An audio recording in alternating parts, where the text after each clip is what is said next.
यही जज्बा रहा तो मुश्किलों का हल भी होगा, यही जज्बा रहा तो मुश्किलों का हल भी होगा। जमी बंजर हुई तो क्या, जल वहाँ से भी निकलेगा। ना मायूस होना ना उदास होना मेरे साथी, ना मायूस होना ना उदास होना मेरे साथी। इन अंधेरी रातों से, इन अंधेरी रातों से ही सुनहरा कल जो होगा।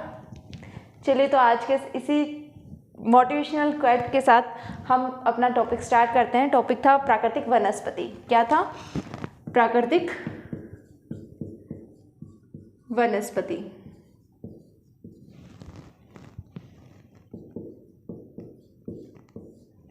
तो कल हमने ऑलमोस्ट इसका क्लियर कर लिया था पार्ट। आज हम थोड़ा आगे पढ़ेंगे और आगे में हम पढ़ेंगे भारत में वन आवरण। भारत में वन आवरण। देखिए, एक वन क्षेत्र होता है और एक वन आवरण होता है। जो राजस्व विभाग है, राजस्व विभाग, वो बताता है कि भारत में जितना वन है उसका कितना परसेंट, 23.28%। कितना? 23.28% कितना है हमारे वन आवरण है। और फिर मैंने आपको बताया कि वन क्षेत्र होता है एक तो, और एक होता है वन आवरण। अब दोनों में डिफरेंस अपन बुक पढ़ते हैं, पढ़ते जाते हैं और बस पढ़ते जाते हैं, है ना। तो उससे कोई सॉल्व नहीं निकलने वाला। वन क्षेत्र होता है, इसके जो आंकड़े होते हैं वो राजस्व विभाग हमें देता है, राजस्व विभाग हमें देता है। तो ये क्या करता है कि अपनी मर्जी से कि भाई इतनी क्षेत्र में वन होना चाहिए, उसमें पेड़ पौधे चाहे हो या ना हो, पेड़ पौधे चाहे हो या ना हो, ठीक है। लेकिन ये क्या करता है, ये प्राकृतिक रूप से ये जो सैटेलाइट्स वगैरह हैं उनको स्थापित कर दिया जाता है और वो हमें क्या देती है, इनका डाटा देती है। तो वन क्षेत्र में वन हो या ना हो कुछ मतलब नहीं है, जो राजस्व विभाग ने डाटा दे दिया वही क्या सच माना जाता है। लेकिन वन आवरण में क्या है, जो सैटेलाइट्स हम लोग स्थापित करते हैं उससे ये हमें इसके डाटा मिलता है। और इसका डाटा देता कौन है? India state forest, India state forest. इस टीम ने 2011 में हमें डाटा दिया कि कितना 33% वन भूमि होनी चाहिए, ये निश्चित है। लेकिन इसने हमें जो वास्तविक डाटा दिया ना, वो कितना निकला? वास्तविक डाटा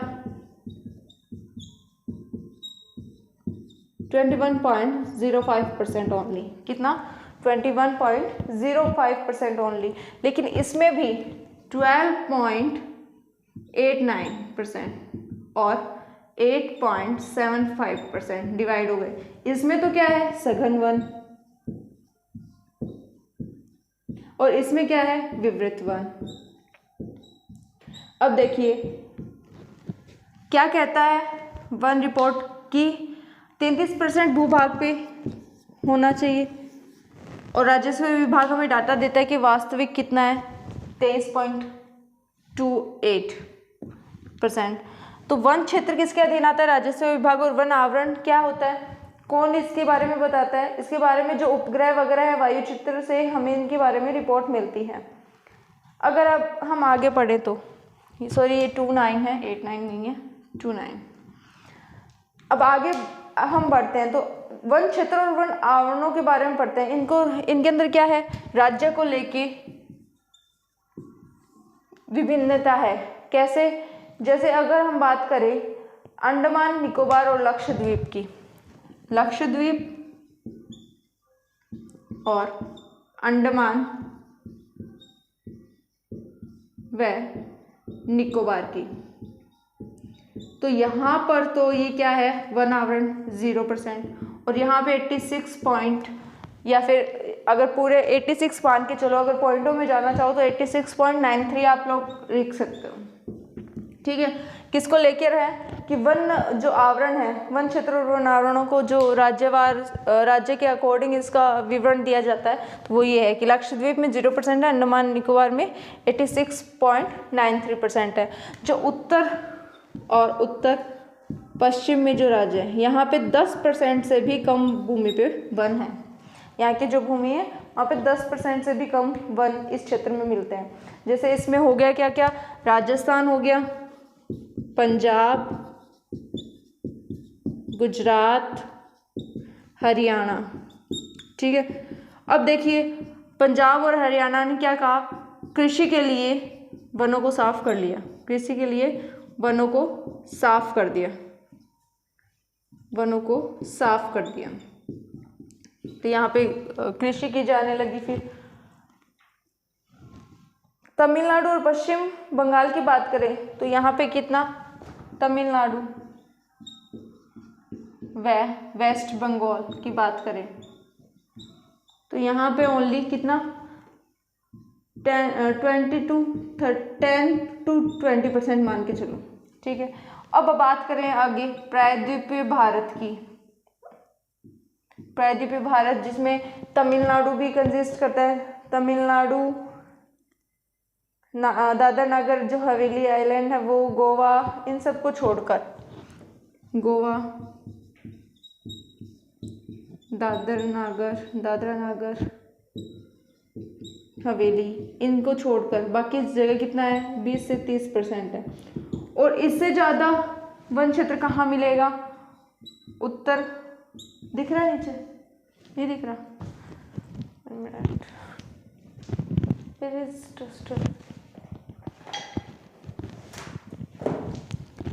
तो बात कर रहे हैं, यहाँ तक तो दिख रहा होगा ये तो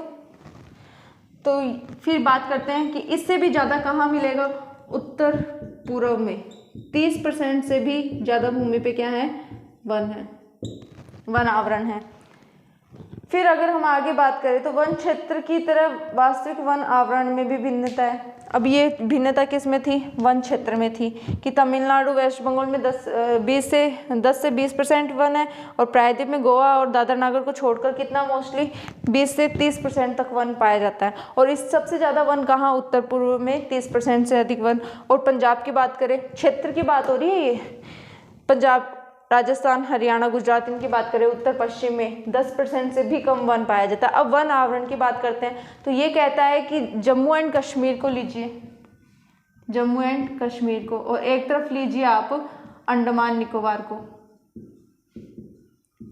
वह निकोबार को।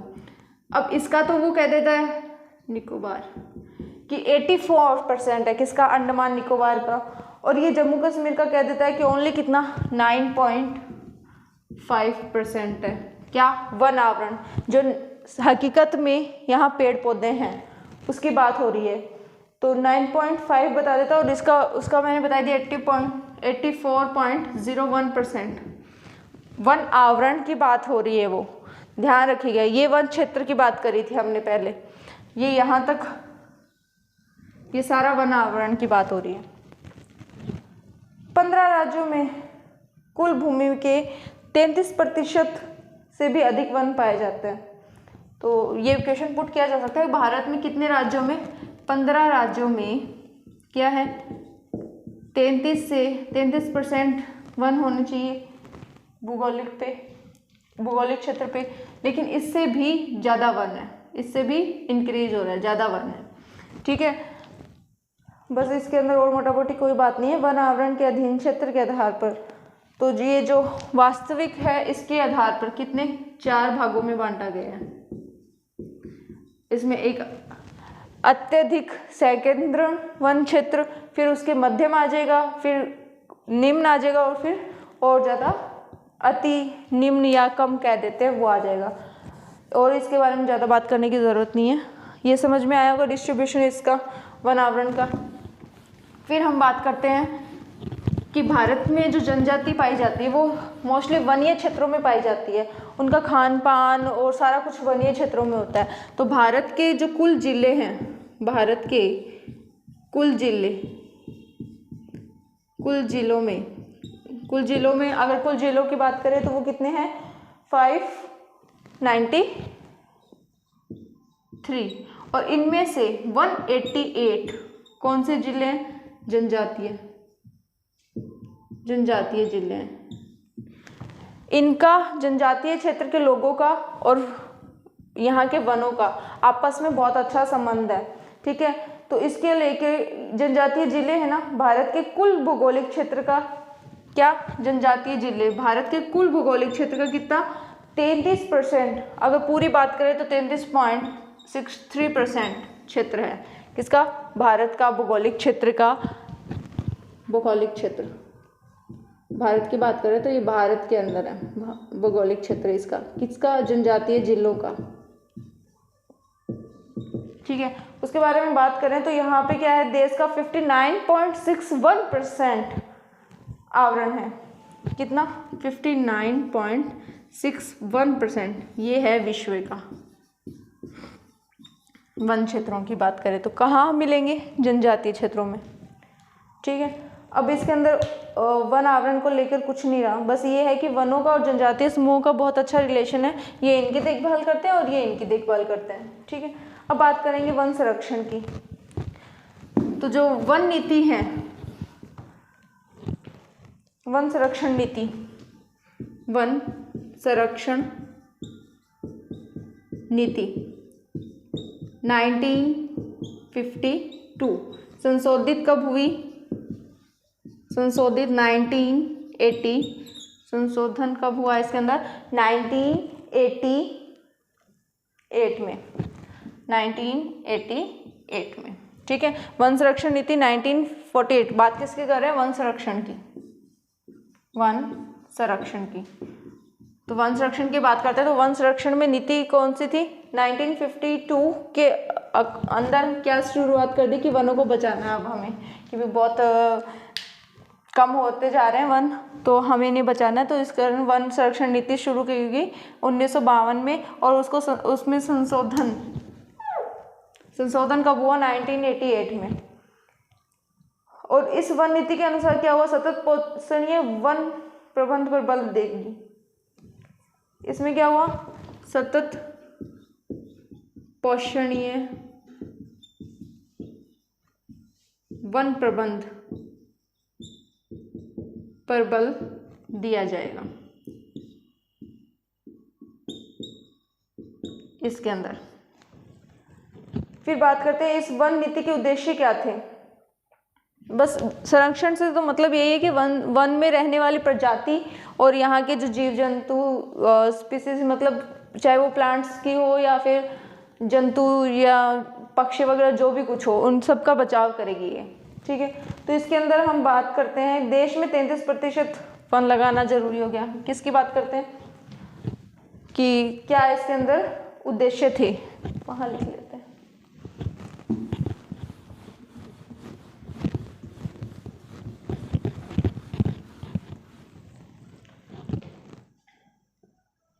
कि 33% वन जरूरी है, आवश्यक उद्देश्य। वनों का बचाव जरूरी है, पेड़ पौधों का बचाव जरूरी है, पर्यावरण संतुलन, और ये कितना राष्ट्रीय स्तर पर 6% अधिक है, राष्ट्रीय स्तर से कितना, राष्ट्रीय स्तर से 6% अधिक है। पर्यावरण संतुलन, पर्यावरण संतुलन बनाए रखना,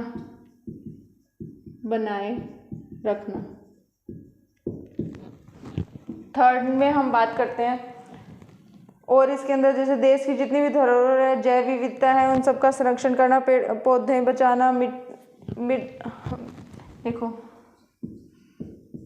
मृदा के कटाव को रोकना, पेड़ पौधे बचाना, और जो भी यहाँ जंगल में रहने वाली जो भी जाति वगैरह, ये तो उद्देश्य क्या क्या होंगे आप खुद से लिख सकते हो। मैं एक बार बोल देती हूँ कि देश की प्राकृतिक धरोहर, जैव विविधता तथा आनुवंशिकता पुल का संरक्षण करना, मृदा अपरदन को रोकना, मरुस्थलीकरण को रोकना, बाढ़ व सूखा को नियंत्रण करना, बाढ़ सूखा नियंत्रण, यही मरुस्थलीकरण को रोकना,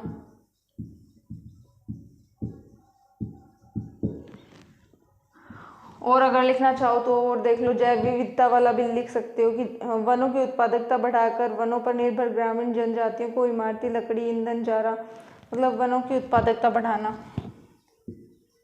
वनों की उत्पादकता बढ़ाना, जिससे क्या होगा, वनों में रहने वाली जो जनजाति है उनको इमारती लकड़ियाँ वगैरह मिलेगी, तो वो भी वहाँ पे रुक सकेंगे, वो वनों की देखभाल करेंगे, वन उनकी देखभाल करेंगे। फिर उसके बाद में बात करते हैं वन संरक्षण नीति के अंदर कौन से कदम उठाए गए। तो एक कदम की बात करते हैं, ठीक है, किसके अंदर, वन संरक्षण नीति के अंदर, सामाजिक वानिकी, सामाजिक वानिकी। इसके अंदर क्या था, पर्यावरण और सामाजिक को लेकर जो वन है, पर्यावरण और सामाजिक को लेकर ग्रामीण विकास की मदद से क्या करेगा, वनों का प्रबंधन और सुरक्षा करेगा। क्या करेगा, वनों का प्रबंध और उनकी सुरक्षा करेगा। और जो ऊसर भूमि है, ऊसर भूमि, उस पर क्या करेगा, उस भूमि पे उत्पादन करेगा, उत्पादन।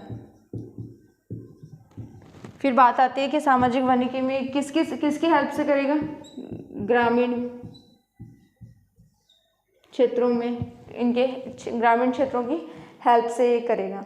फिर बात आती है राष्ट्रीय कृषि आयोग, क्या, राष्ट्रीय कृषि आयोग, इसका पीरियड है 1976 to 1979। इसके अंदर क्या किया कि कृषि के लिए इसको 3 भागों में बांट दिया। कितने भागों में, 3 भागों में। किसको, इसके अंदर सामाजिक वानिकी जो है इसको 3 भागों में, दिख रहा है नीचे, नहीं दिख रहा,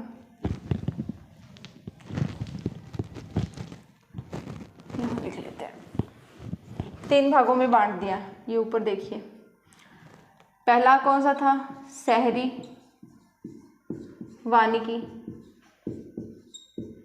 दूसरा ग्रामीण, और तीसरा कृषि को लेकर, तीसरा कृषि को लेकर। ग्रामीण वानिकी, शहरी वानिकी और फार्म वानिकी बोल देते हैं इसको, फार्म वानिकी। अब देखिए इसमें क्या होगा, सड़कों के किनारे पेड़ पौधे लगाएंगे, पट्टी बोल देते हैं, पट्टी, हरी पट्टी, पार्क, और बोलते देते हैं कि जितने भी औद्योगिक क्षेत्र हैं, औद्योगिक क्षेत्र, उनके बाहर पेड़ पौधे लगाए जाएंगे। ग्रामीण क्षेत्रों में तो वैसे ही लोग कृषि के प्रति बहुत समर्पित हैं। कृषि वानिकी का अर्थ तो समझते हो, कृषि योग्य तथा बंजर भूमि पर पेड़ और फसलें एक साथ लगाना, ठीक है।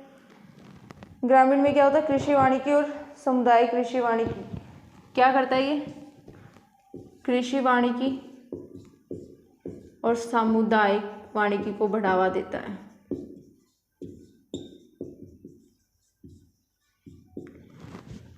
कृषि वानिकी क्या होगा कि बंजर भूमि पे कृषि की जाएगी, पेड़ पौधे लगाए जाएंगे, मतलब उपजाऊ तो कैसे भी बना सकते हैं ना, अगर हम फर्टिलाइज करें उस जगह को, जैसे मैन्योर वगैरह डालें, तो अपन इसको फर्टिलाइज करके जो बंजर भूमि है वहाँ पे पेड़ पौधे लगा सकते हैं, पेड़ पौधे लगा सकते हैं इजी से। और समुदाय वानिकी में ये होता है कि भाई बहुत सारे समुदाय के लोग मिलकर वहाँ पे, मतलब बहुत बड़ा एरिया है और वहाँ पे भूमि सही नहीं है, तो उसको सही करके वहाँ पे कृषि की जा सकती है। वहाँ पे पेड़ पौधे इतने बड़े बड़े लगाए जा सकते हैं कि वो जो उनकी लकड़ियाँ हो वो इमारत में या फिर कहीं और काम में ली जा सकती है। तो ये ग्रामीण क्षेत्र के, ग्रामीण वानिकी के पार्ट मान लो, चाहे ये इसका फर्दर पार्ट मान लो। फिर बात आती है, जैसे सामुदायिक वानिकी में बात करते हैं तो जैसे चारागाह हो गया या फिर कब्रिस्तान हो गया, शमशान घाट हो गया, रेल हो गई, इन क्षेत्रों में, ठीक है। समुदाय मतलब समुदाय जहाँ मिलकर पेड़ पौधे लगा सकते हैं, वो हो जाएगा सामुदायिक वानिकी। इसका उद्देश्य क्या होगा कि पूरे समुदाय को लाभ पहुंचेगा। इस योजना का एक उद्देश्य भूमिहीन लोगों को वाणिकीकरण से जोड़ना है, ठीक है, जिससे लोगों को लाभ पहुंचेगा और वो भी क्या हो जाएंगे, वहाँ के खुद को स्वामी मानने लगेंगे, है ना। फार्म वानिकी की बात करते हैं। किसान क्या करते हैं, अपने खेतों में व्यापारिक महत्व वाले दूसरे पेड़ लगाते हैं। वन विभाग इसके लिए छोटे और मध्यम किसानों को निःशुल्क पौधे उपलब्ध करवा रहा है।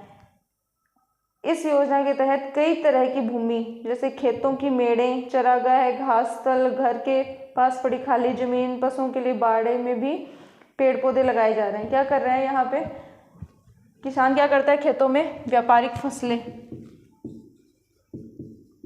फसलें लगा रहा है, वाले पेड़ लगा रहा है, जैसे चरागाह हो जाएगा, घास स्थल हो जाएगा या इसके अंदर। तो इससे क्या हो जाएगा, जो किसान है जिसके पास भूमि नहीं है उनको भूमि मिल जाएगी, और पशुओं के बाड़ों में भी पेड़ पौधे लगा दिए जाएंगे, जिससे उनको भी क्या हो जाएगी, थोड़ी आश्रय मिल जाएगा, शरण मिल जाएगी, है ना। तो ये हमारा आज का टॉपिक था। आज की क्लास में हम इतना ही करेंगे, बाकी वन्य प्राणी हैं और ये है, ये हम नेक्स्ट वीडियो में करेंगे। Thank you for watching this video.